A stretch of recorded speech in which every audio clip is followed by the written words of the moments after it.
Lights, camera, architecture.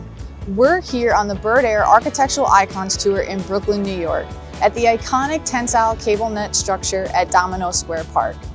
Masterfully crafted by Bird Air, a place where design defies gravity and every angle tells a sweet story.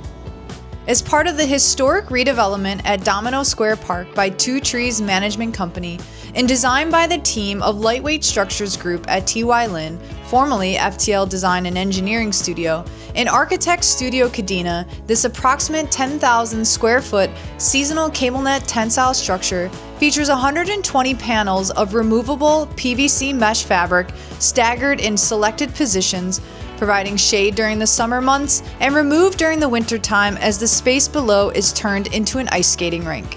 Bird Air's work included detailing, fabrication, and installation of the steel columns, the cable net structure, PVC mesh fabric, and all the clamping and hardware. Completed just last year, this stunning structure with bold turquoise-colored steel columns is the kind of spot that makes you stop and take it all in. Thanks for following along on this journey. Until next time.